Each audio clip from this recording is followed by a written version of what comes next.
this is Jackie, and you're listening to Jackie's Giant Music Show. We're recording this podcast on Monday, November 5th, and it's my 5th podcast. How about that? Thank you for listening. Don't forget, if you're going out for live music or comedy after the podcast, be sure to check first on hearithere.com or subscribe to their newsletter to keep up to date on all that's happening in the New York, New Jersey, and Connecticut area. Oh, look, the Lanza clock's telling me it's time to get back to work, so I hope you enjoy the show. So tonight I'm talking with Tommy McClellan. Tommy is a comedian who has a show coming up at Lucy's Laugh Lounge. And following my conversation with Tommy, I'll be talking with Artie Tobia, and we're going to talk about some of the exciting things he's got going on in his life.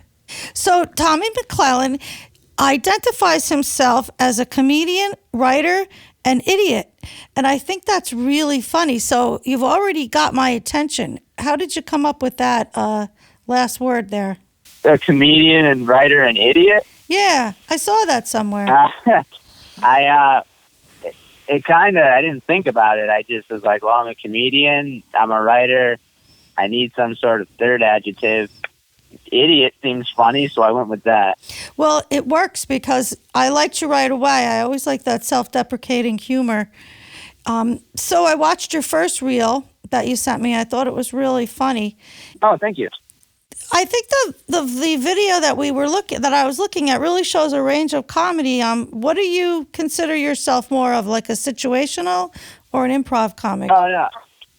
Absolutely a stand-up. I love stand-up. That's what I started as. Yeah. I mean, I like doing other forms of it, like, the impressions and sketches and things like that. But at the end of the day, I really just feel true to stand-up, and I love stand-up, and that's my favorite thing to do as an art form out of comedy.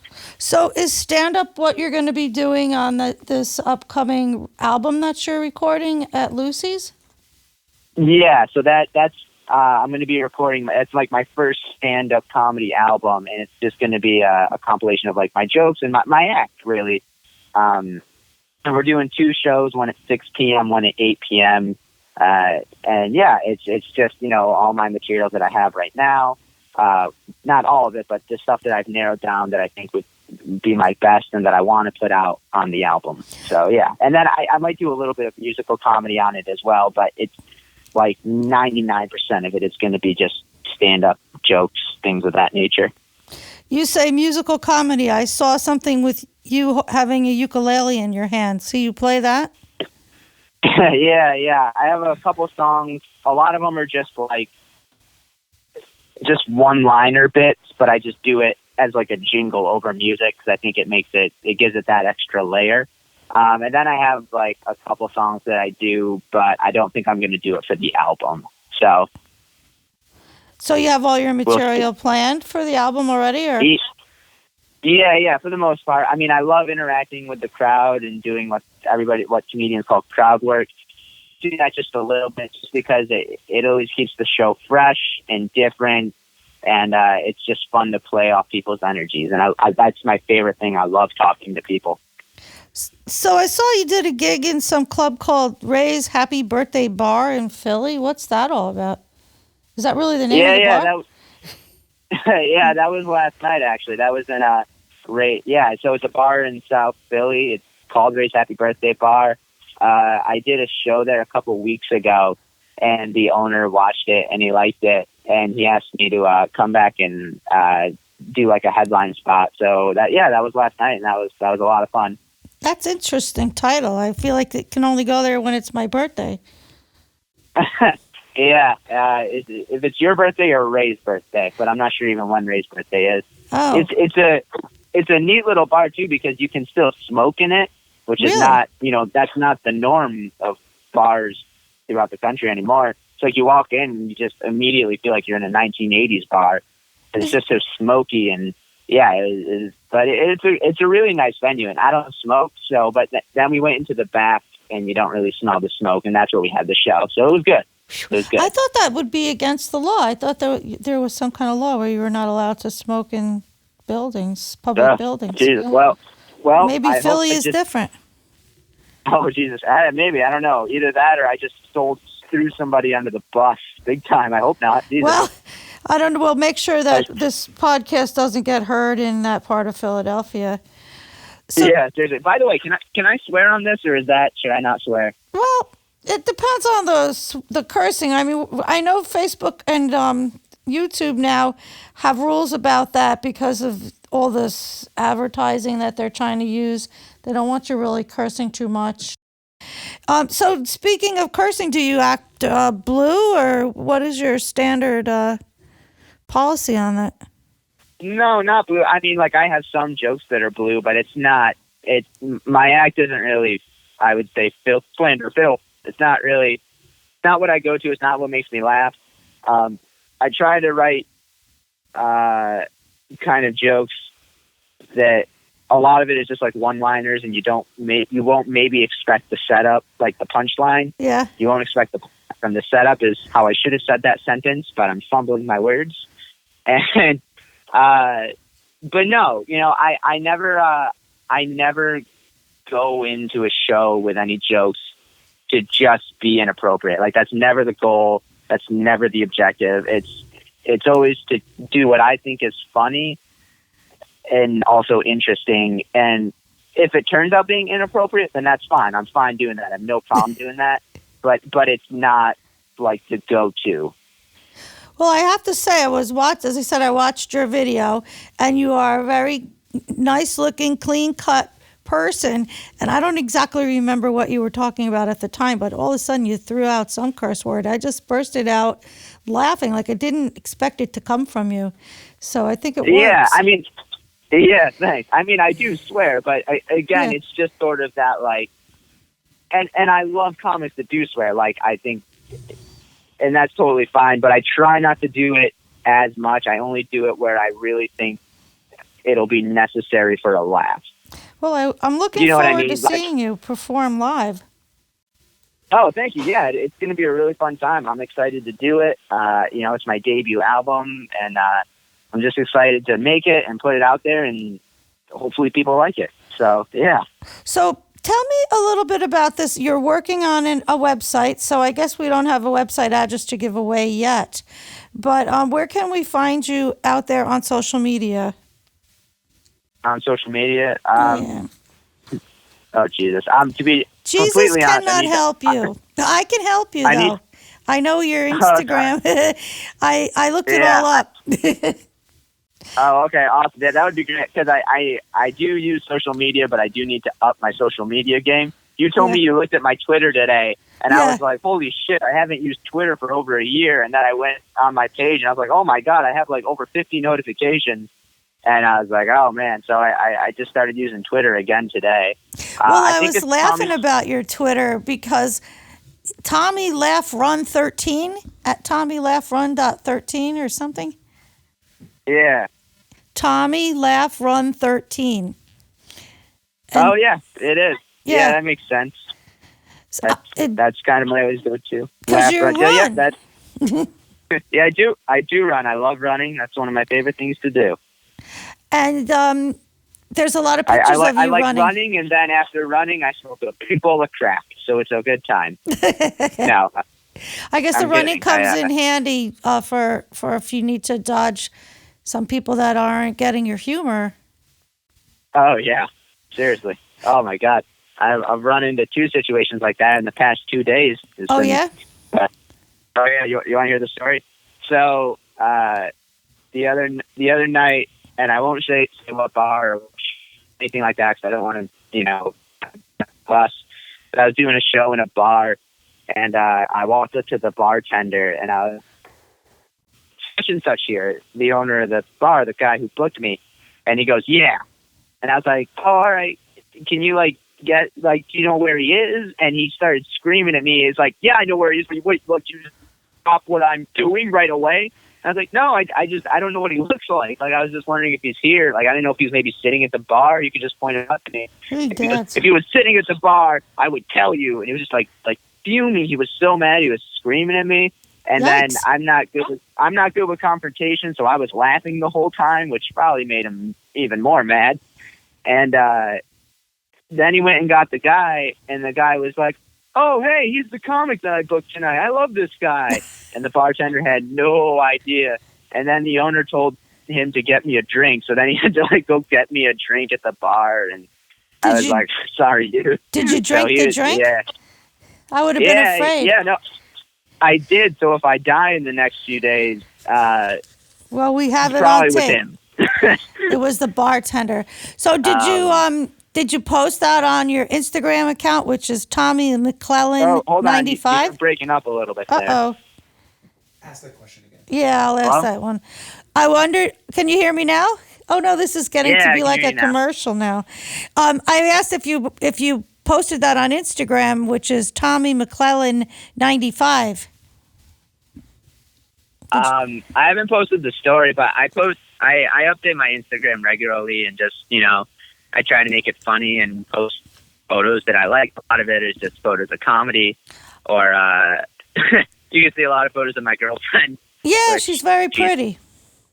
Thank you. She's probably going to break up with me in a few days. Oh, but no. No, I don't know. I'm always expecting that. I don't think she will, though. But I hope if it happens, I'll be like, yeah, that makes sense. Like, I don't know why you're with me in the first place. You're so cool. Aww. And I tell dick jokes for money, so I don't know what you're getting out of it. But she's great. Yeah. Yeah, she must have a good sense of humor to date a comedian. Can we just review where folks can find you and give us again the information about your album recording at Lucy's? Yeah, absolutely. There are 2 shows at 6 p.m. and 8 p.m. And then on the show is also Conklin. He's hosting. He's great. And Tom Grossi, which he put his album out a few months ago. And he's awesome as well. So it's going to be a really fun time. And there are a couple tickets left for each show. And you can get them online at the Lucy Laugh Lounge website, or you could probably just call the venue and ask for tickets too. So, yeah. So that's lucyslaughlounge.com? Yeah. Yep. lucyslaughlounge.com. And then you just look under the events, and I'm like one of the upcoming ones. So your show is on which date in November? November 17th. That's a Saturday. November 17th, Saturday, 6 and 8 p.m. is the show. Folks can get their tickets, lucyslaughlounge.com. I think you're really funny from what I've seen on the Facebook and the YouTube stuff, and the little time that we got to talk. You have a good sense of humor, and you're also putting up with this breaking up in the phone. So, all right, good luck on the 17th. Thanks so much for taking time to talk to me.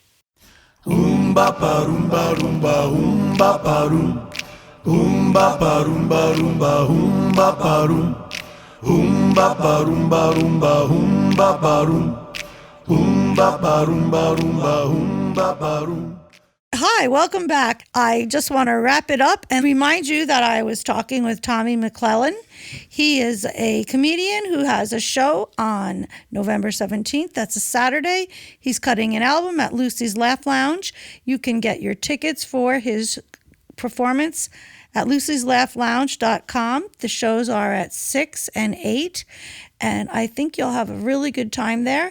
And according to our conversation, you might hear a couple of curse words fly, but you won't be offended because he's simply adorable. Now, on to the next adorable guest. We have Artie Tobia in the studio tonight. And now, have I embarrassed you, Artie? No. Hello? No. Good. You're used to it. So thank you so much for coming in and sitting in while I spoke with Tommy. Yes. Do you think you might He was very funny. He was funny, right? Yes. He had us in stitches. Artie, you have music in your head as you sway side to side, waiting for my first question. I am firing away. Okay. I thought we would start with a recent show that you did over at the Emmeline Theater. Yes. I spoke with George Winston, who's going to be at the Emmeline. He's going to be there. Yeah, on Saturday. How was that conversation? It was an interesting conversation. I love his stuff. His stuff is good, but your stuff is good too. And you recently opened for a band at the Emmeline Theater. Poco. How was that for you? Fabulous. They were some of the nicest guys I've ever done a show with. Very, very nice. What makes a musician a nice guy? not being a jerk. I don't know. Well, we don't. I don't know. run No, into they were just, many they of were, those. all Rusty was very, very welcoming, and the rest of the guys in the band were all very, they were just very friendly, very nice. I didn't get to see a lot of their show because I was out in the lobby selling your merch. Yes. You actually went over very big in that theater. I think they really It was a liked surprisingly wonderful space. For all the years that I've been wanting to get in there, I had never been there for a show of my own or to see anybody, and it was a very, it was good. It was a good space. Very, very surprisingly nice space. So it was all good. It was a home run. Home run, as they say in the baseball world. you. So how do you feel the audience reacted to some of your new music? I think they responded well. Anything? Did you get a positive reaction that you didn't expect, or was No, was kinda I don't. polite, right? No, it was what? it was a little polite? Oh no, it was a little polite. I think because it was a little bit of an older crowd, so it was a little polite. It was kind of like, yeah, polite's the right word. Yeah. Yeah. But And you did good. You were on fire up there singing. yes, I was on fire. That's part of my new stage act, is to set myself on fire. I've been working with a pyrotechnic guy from the Grucci family who does the fireworks. Really? Yeah. So he's been showing me how to set myself on fire. I wear asbestos suits now. And So I don't get as a burned. mime, that must be difficult. As a mime? Yeah, you told me you were What are going you to talking start performing as a mime. I'm not doing a mime act. What are you talking about? Oh, okay. You want to just make me feel like I'm losing my mind. I get it.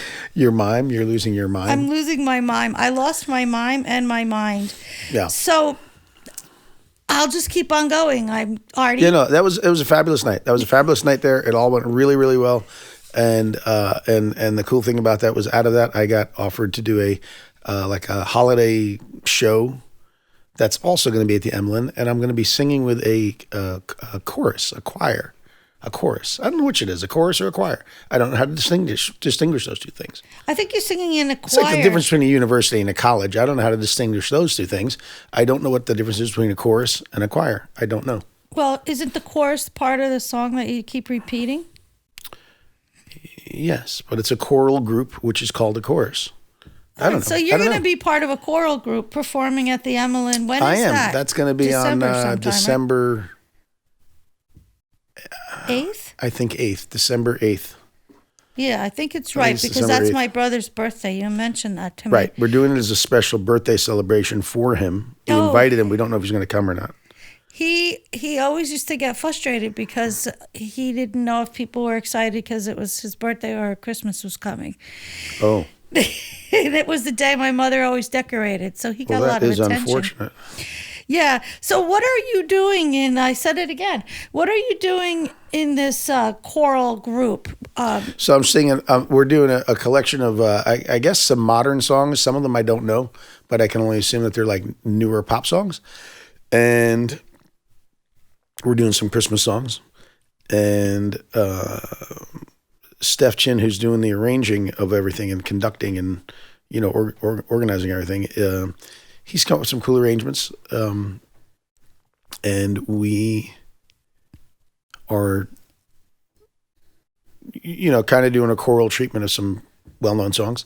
And then I'm singing, I guess, I don't know if you call it a solo or a lead on two of them. And we got Nicole Alafante is also singing on that. She's doing a couple of solos. And there's some other people. So it's cool. It's a lot of fun. It's something different. It's something I've never done before. And I'm excited to do it. Are they going to be allowing you to do a solo at all, or it's all just choral work? I mean, No, like your I'm Christmas doing song? No, I'm doing, like I said, either two. I'm singing again, lead or solo. I don't know how you call it, for two different songs. Oh, okay. Yeah. I guess what I'm trying to transition to is to talk about this Christmas song that you recently revealed to me. Oh, my Christmas song. Yeah. I have a Christmas song. You have a Christmas I song. wrote a Christmas song. It's called "It's Christmas Time." That's very original. Well, that's what it is. It's Christmas time. It's Christmas time. Yeah, So, Santa's on the mantle and the trees burning bright and Bing's singing about a Christmas that's white, and therefore it's Christmas time. that's what you say. Bing is singing. Bing. I was missing that Chris line. Brown's Godfather. I kept and my question now, I have new questions about the song now that I've heard the final mix. There's a group of elves that We were very show fortunate. up. We were very fortunate. We got some of Santa's elves. It's pre-rush, so they were able to make it down to the studio. And but they did. It was odd because they had to set up. I guess it's some union issue. I don't know.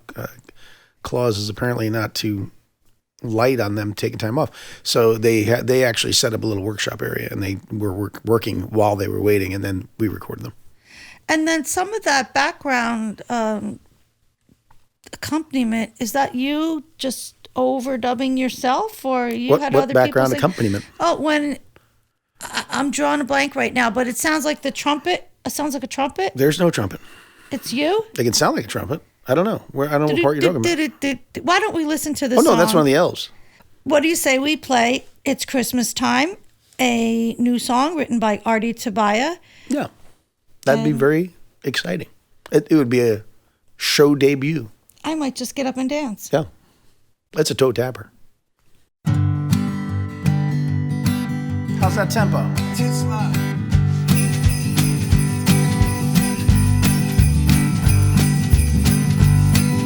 Santa's on the mantle, the tree is burning bright. Bing sings a song about a Christmas that is white. 'Cause it's Christmas time, a great time of the year. It's Christmas time, how about a holiday cheer? The kids are so excited, they saw Santa the other day. They know tonight they'll be riding with his reindeer in his sleigh. 'Cause it's Christmas time, a great time of the year. It's Christmas time, how about a holiday cheer? The elves are in the workshop, making lots of noise, whistling and singing while they're making the toys.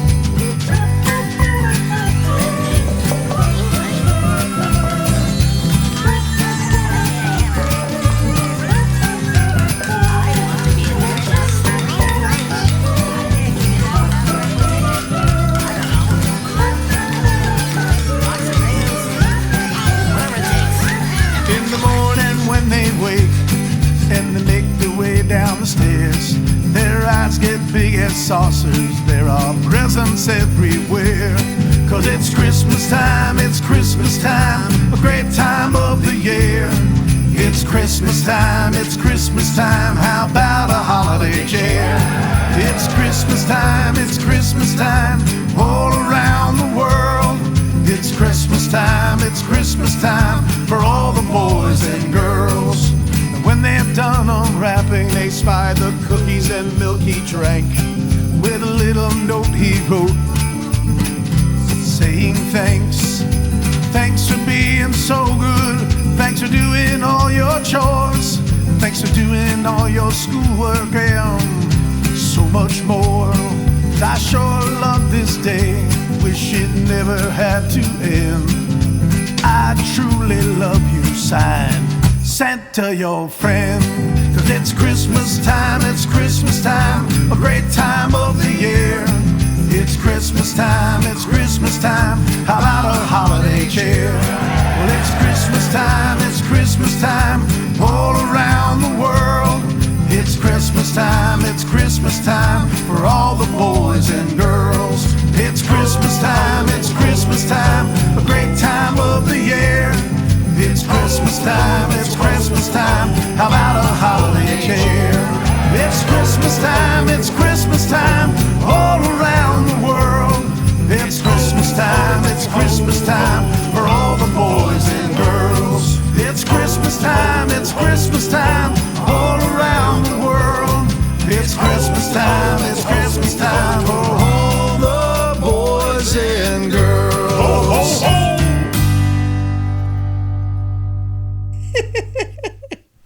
You're right, Artie. That song really was a toe tapper. Oh, it's what a lot of fun. It's a toe tapper. I'm out of breath from dancing. Why don't you tell us what are your plans for that song, other than? Well, that is the single that's going to follow, Phoenix, which is the first single from my new record, which Phoenix last week sat at number 16 on the APD AMA national radio chart, which is kind of cool. So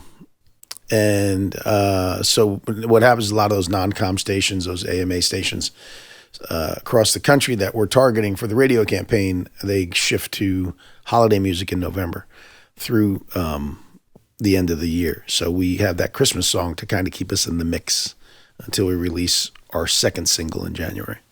So did he put that Christmas song, It's Christmas Time, on an album? Did I see that it's part of a compilation album? No, Fred has, my radio guy has that as part of a Christmas sampler that he's putting out. So I think it's just 3 songs that he's sending out to all the radio stations. Oh, I see. I know Yeah. I saw something up on your Facebook page. Yes, the almighty Facebook page. We use that quite a bit. Let's talk We a little love bit about Facebook. that Facebook page. So if people want to find you on Facebook, where do they go? Facebook. I know, but how do they find your band? ATB, Artie Artie Tobia Tobia Band. Band. Yeah. The Artie Tobia Band. No, I don't think it says the. I think it does. It's a little jiggly thing, and then... Oh, so you're going to look on Facebook. So while you're looking there, let's just cover also, we can find you at Tobia Music on Instagram, Yeah. at Tobia Music on Twitter. Yeah.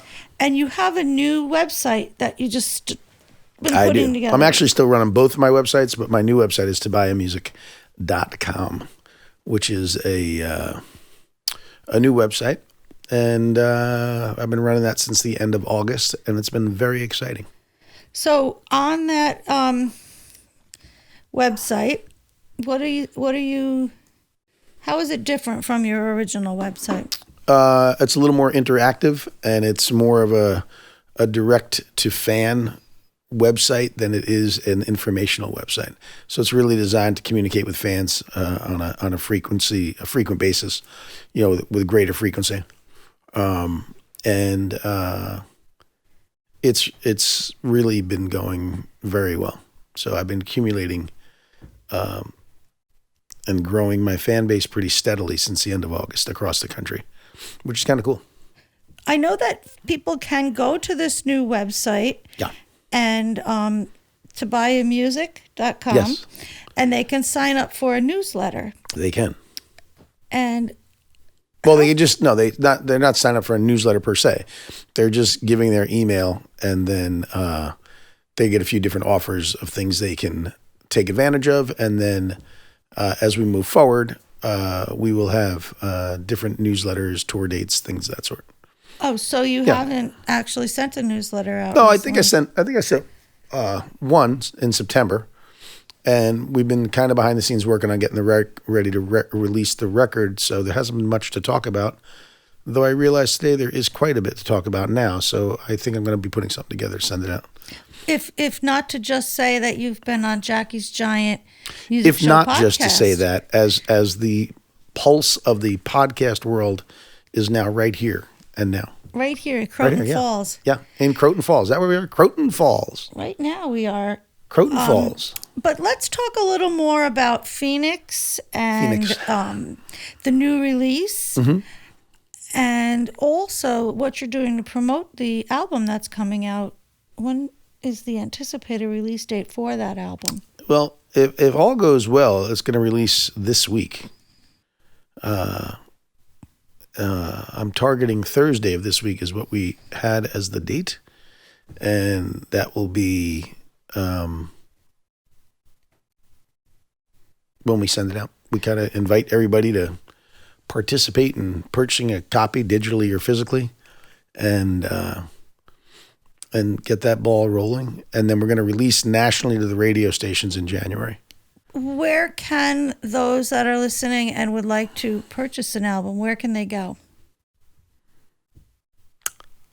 They're going to be able to go sarcasm. direct to my website. If they want digital copy, they can get physical copy at CD Baby.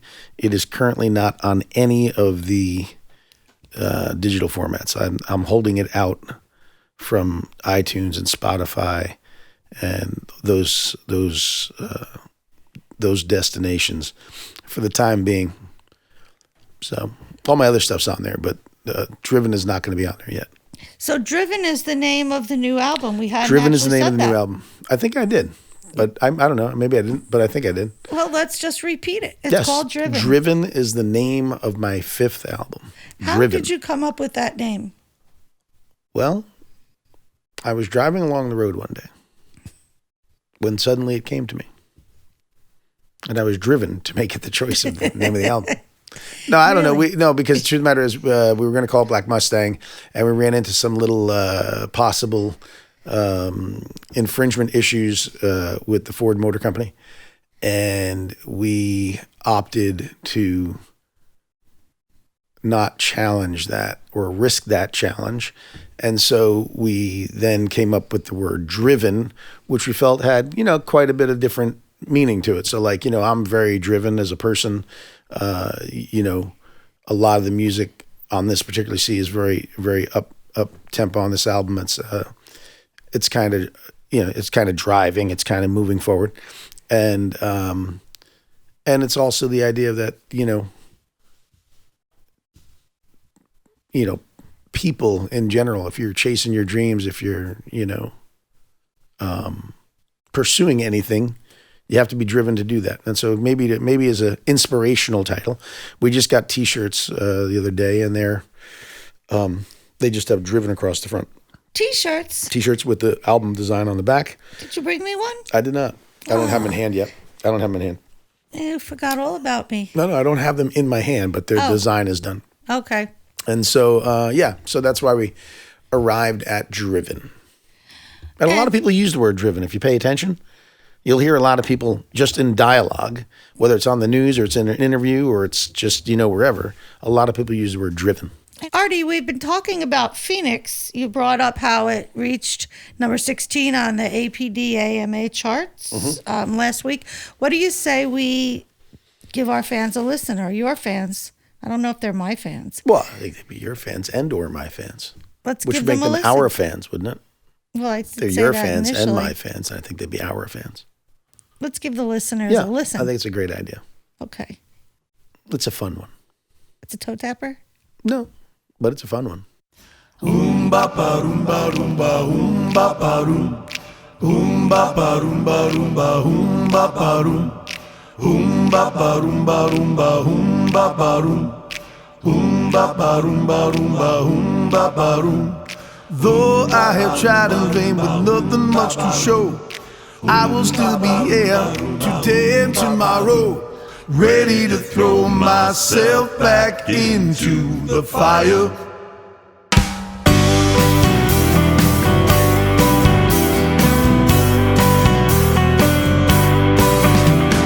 In this river I will stand to face this mighty rock. Sledgehammer every day, I will pick it up, ready to get my fair share of the gold. I wanna find my way to get back into your arms. I wanna find my way to get back into your heart. I wanna find my way to get the impossible done. Like a phoenix from the ashes, I will rise up to the sun.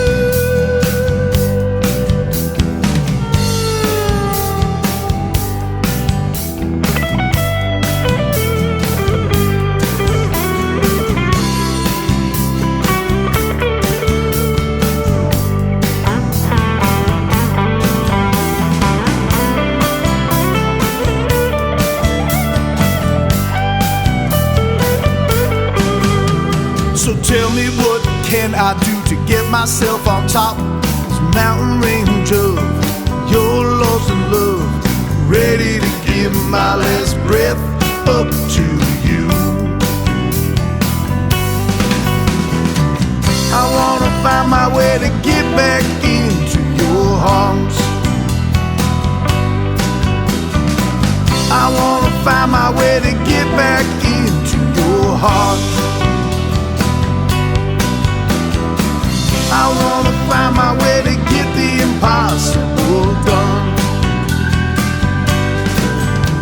Like a phoenix from the ashes, I will rise, rise up to the sun.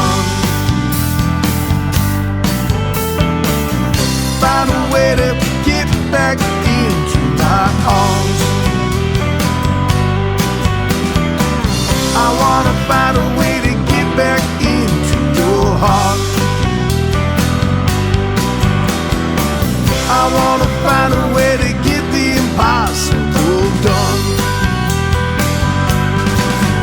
Like a phoenix from the ashes, I will rise, rise up to the sun. Like a phoenix from the ashes, I will rise, rise up to the sun.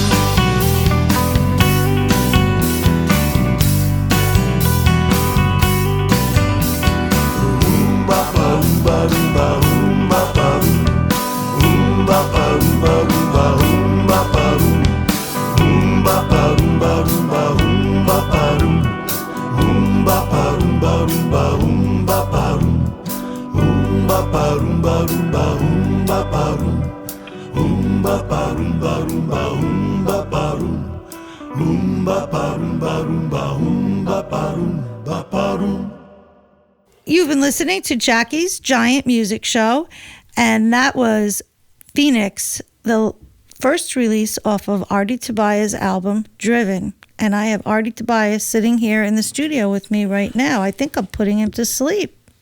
No, not at all. Hello. I was resting. You're resting. Well, welcome back. We just enjoyed Phoenix. Yeah. It was a great song. It is a very inspirational song. Oh, I guess that's the truth, I guess. Yeah. Yeah, it is about perseverance. It is about not giving up and, rising from the ashes. We find it has a very strong connection to car people. Car people? Classic car people, yeah. That song itself or that the song, album yeah, because overall? of the doo-wop thing, it kind of ties to that whole era of the classic cars. And then, thematically, anybody that has a classic car knows that, that's a thankless endeavor to restore and modify and do whatever you do to it. And you put your heart and soul into it, and you're probably never going to get the money back on it.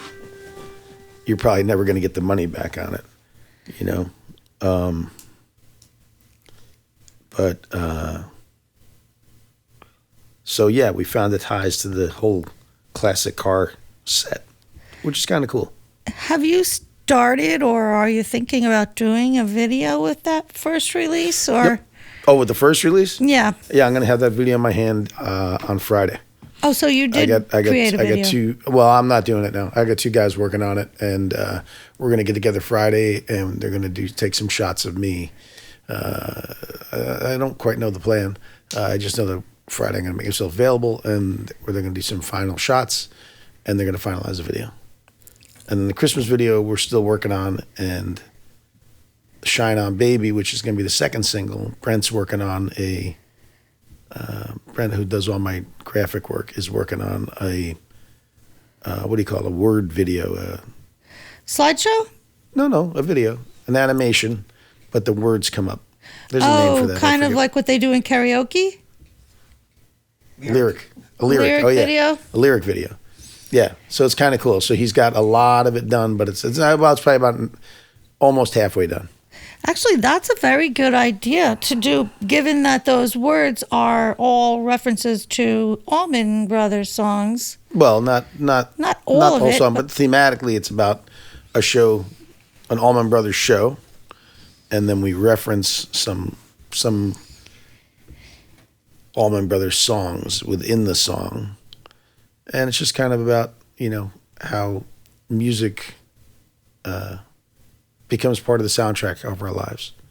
And so with the recent losses of Greg Allman and Butch Trucks and, the end of that band as a band is it just seems like an apropos time. I wrote that song a long time ago, but it just took life now. So. Oh, really?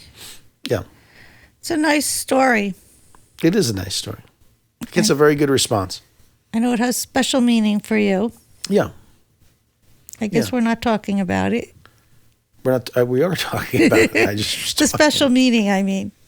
Oh well, no, it's a song for anybody to attach to. You know that it's you know. Well, we can talk about something else that is exciting that happened recently, and it kind of ties in with the album theme. You were recently reviewed, and an article appeared in the November issue of More Sugar magazine. Yes. Was that a surprise for you? It was yeah, I think it was a little of a surprise, a little bit of a delightful little surprise. It was a nice little article, said some nice things. So the woman that wrote the song is Elise Zuckerberg, who is the founder of HearItThere.com, which is Hear It There. Hear It There, one of my That's right. sponsors. Hear It There, sponsoring the show. HEAR, Hear It There. Yeah. And Elise wrote, the way she wrote it just tickled my funny bone when she's called you a tough guy singing about... I am extremely tough. Cowboys. Very tough. I wish I had it right in front of me now. I could take on the Cowboys. I could take on anybody. Yeah. You're going to take me on? No, I have no need to beat me up tonight. No. I need it was a nice review. She I think spoke genuinely from her heart, and it was I think kind of just a fresh perspective, you know. So it was kind of cool. Yeah, she referred to you as sounding a little Bruce Springsteen-esque. Mm-hmm. And Bob Seger. I'm sorry? And Bob Seger. Well, what I was going to tie that into is I shared it with TJ Leonard, who is the founder or co-founder of Con Artists Events, which is somebody that I spoke to last week here on the podcast. And he also came back with that same reference. Yes. And I wondered how you felt about that. About what? Being referred to as sounding like Bruce Springsteen. Who is that? You know, this Bruce is some Springsteen? guy. I don't know. He's a singer. I don't know. Something. Listen, I don't personally hear that, but I hear that all the time from people, and so I'm not put off by it in any way, but I don't really hear that. But well, I get why people say it because texturally our voices are somewhat similar, but stylistically I don't think we're really that similar. No, I think the average listener is hearing, as you say, the texture of that. I wondered if it's a hindrance or a help, though, to describe you as sounding like him. Oh, I think it gives people clarity. You know, like, well, what do you sound like? Well, I get compared to Springsteen, Mellencamp, Bob Seger, Tom Petty, and they go, oh. Joe Cocker. That's mine. I think you sound Joe like Cocker. him. Joe Cocker was a huge influence on my singing, as was B.B. King and Greg Allman, but I don't think that I sound like any of them per se. They just all, to me, they're very similar in that there's a rawness and a emotion that all three of them have that I think that's what I try to emulate. Or a Buddy Guy, he's another one. But, you know, I try and emulate that aspect of what the three of them, in my mind, do in common, but I don't think I sound like any one of them. But people can hear what they want, so it's fine with me. As long as they're listening. I had a guy review the record from Memphis, and he said something about, I think, Hot House Flowers, who I know their name, but I couldn't tell you anything they've ever done.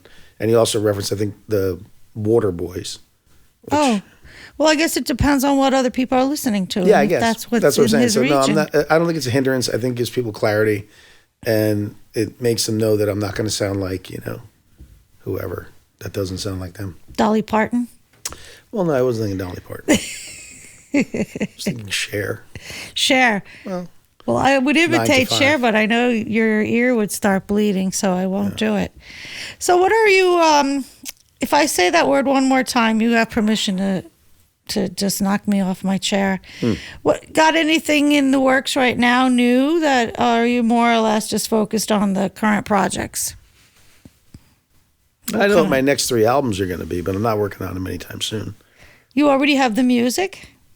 Pretty much. Yeah. Really? Yeah. So, But yeah, none of that's a rush. I think the big push is we're just going to really try and move forward with this record, which I do think, Driven is probably the best thing I have done to date. And it's the thing that I'm the most satisfied with as a final product. And so, yeah, I think that's kind of the focus is the record over the next handful of months going into 2019. And, yeah. So you've got, did it again. You've got 5 albums coming to your credit at this point. Yes, I did. And each one has led you to where you are today, obviously. Yep. I'm not stating any revelations here. Right. How do you feel your most recent album compares to, say, Aberdeen, as far as your anticipation for it? Maybe I'm not asking the question right. Like, are you as excited about Driven as you were about Aberdeen or Chase the Sun? No, incrementally, I am, I'm sure everybody, this is the best thing I've ever done. I've never felt that way about my previous 4 records. I never finished and went, this is the best thing I've ever done. Though I did feel very good about Aberdeen, but there were still a couple things in there that I was like, I wish I hadn't done that, or, whatever. Driven is the first one that I feel it's absolutely the best work I've ever done. I think there's a cohesiveness in that record from beginning to end. I think there's a vibe and an energy from beginning to end. And I think there's enough surprises that when you think you know exactly what it's about, you go, oh, wait a minute, what's that? And I think that's if anybody listens to albums anymore, but, I think that's the job. I think that's the task, is to create something that, you can make. I just think, it's easy to make a single song.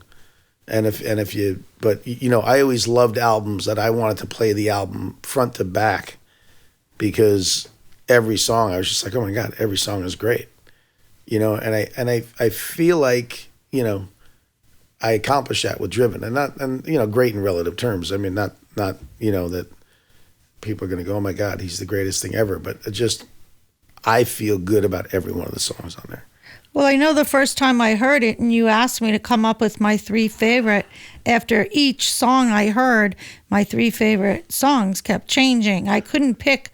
I still to this day cannot pick just one. Am I boring you, Artie? No. Complimenting you. I should have your riveted attention. I do want to review a little bit because we are running out of time. I actually was trying to get you to name all your 5 albums. I didn't know we were playing a game. Well, I was trying to lead you down that path, but you skipped on your own. You went to the left, and I wanted you to go to the right. Oh. Well, you can lead a horse to water, but you can't make him drink. No, but if you give him pretzels, is that your line? Oh, yeah, you really were thirsty. You have learned well, grasshopper. Yes. I have learned well. Lead a horse to water, but you can't make him drink. What my addendum is, but you can give him pretzels. Yes, give him pretzels. Artie, please tell us the name of all 5 of your albums and where we could find them. The Parade was the first one. Still in the Way is the second one. Chase the Sun, Aberdeen, and Driven. Are you sure? Yeah. You looked a little confused there. No, that's the name of them. You were just looking like you were in thought. Yeah. Well, every single one of your albums, in my opinion, is outstanding. Driven, while you say it is your best work to date, I think all of your work is your best work. You seem to always put forth your best effort. I think that folks will enjoy Shine On, which is what we're going to go out with. But before we play that song, let's just review. Artie Tobia, his website is tobiamusic.com. Mm-hmm. Is that correct? That is correct. ATB, Artie Tobia Band, or the Artie Tobia Facebook. Band. We're not sure. On Facebook, right? Oh, yeah, Instagram, Tobia Music. Twitter, @Tobia Music. What have I forgotten? Is there anything else you want to get out before we play Shine On?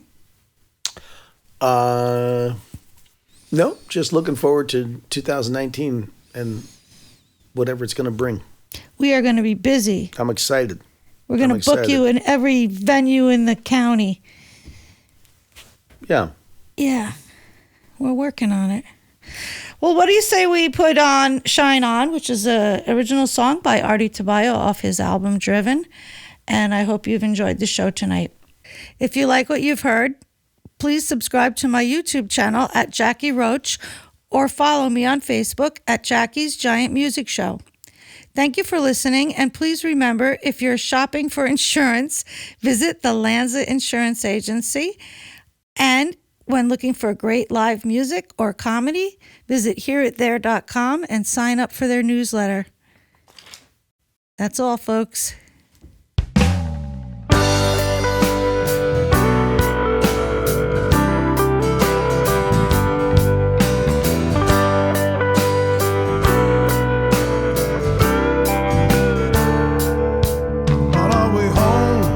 After a week of hanging on the beach, yeah.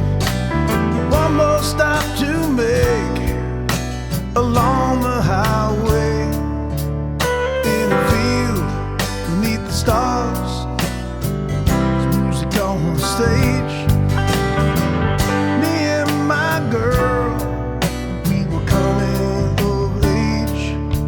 So beautiful, she sang along. Every song, swaying side to side, she found a groove that was her own. We took a picture and she lay down on a blanket on the ground. White shirt against a tan skin, her jeans with that funky stitch. And that's when I knew she was my blue sky.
Said good night, and they sent us on our way. We walked, holding hands, the songs of the band playing in my head, so we sang them all again. So beautiful, she sang along, she knew the words to every song, swaying side to side.